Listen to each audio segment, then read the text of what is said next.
Hi,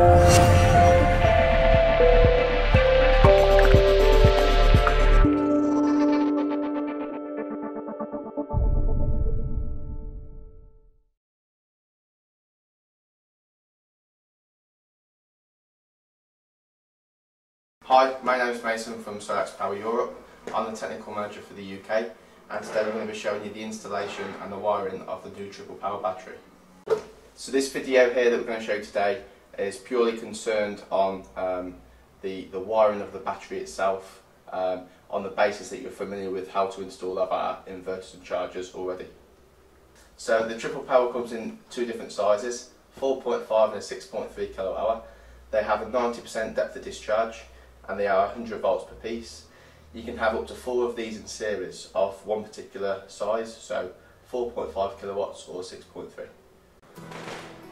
So here we have a 4.5 kilowatt hour triple power. Obviously they come in two sizes, 4.5 and 6.3. Also this comes with a BMU. Just to note, it's 1 BMU per battery bank. Whether you have 1 battery or 4 batteries, you only need 1 BMU. Okay, so firstly, when you open the battery, you'll see 3 cables first of all. So you have a positive cable, a negative cable, and a BMS cable from the inverter to the battery. These are all plug and play and come around 3 meters long. Okay, so here, positive cable straight into the positive terminal of the back of the inverter. Sorry. Also, we have negative terminal straight into the negative. So the same at the other end, positive to positive, negative to negative, and just plug these in as we go.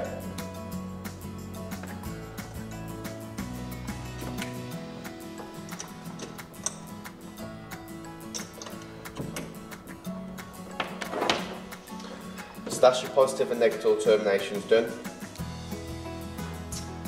So the BMS cable as standard is labelled up both ends. One side goes into the inverter, located in the BMS port, and the other end of the BMS cable goes straight into the CAN port.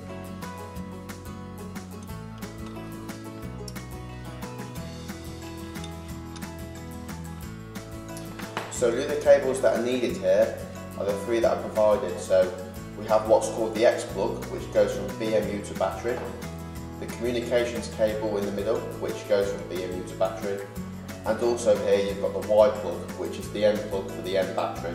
We'll show you how that's installed just later on. So the next step here is to install what's called the X plug. This plugs in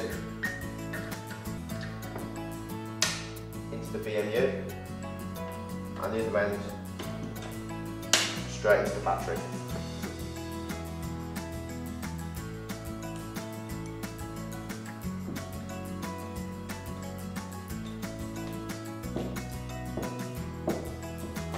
The last physical aspect of the installation is the Y plug, which is the end plug, is what we call it. This basically here caps off the last battery to make a circuit. So this plugs straight in there. So now that's the installation complete. All we have to do now is commission the system. So to do this, we turn the battery on and wait for 10 seconds. Once the 10 seconds is up, this is when we hit the power button.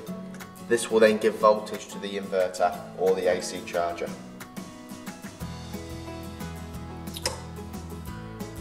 Okay, so just to note, you see the dip switch setting here is set to 0. Now this dip switch is dependent on how many batteries you've got. So this would be set to 0 for 1 battery, 1 for 2 batteries, 2 for 3 batteries, or 3 for 4 batteries. Okay, so now we can see the battery is connected. BMS is connecting because we can see here that it's 96% full. Just one last setting we have to set up on the actual charger or inverter itself. So if we go into settings, into advanced, the password is 2014.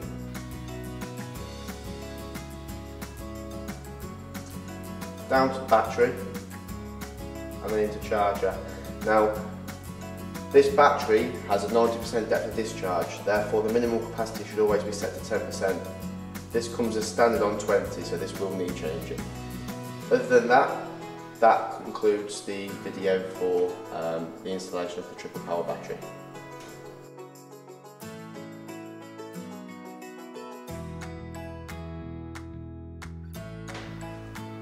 Okay, so when adding another battery to the existing battery we have here, there are only two cables involved. So the two cables you can see here, a communications cable between both battery 1 and battery 2, and you can see an X and a Y plug, which then goes from battery 1 to battery 2 as well.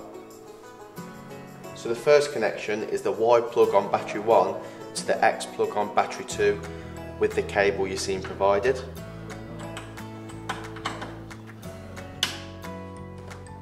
And secondly, the communications cable from, again, battery 1, and this is connected straight into battery 2.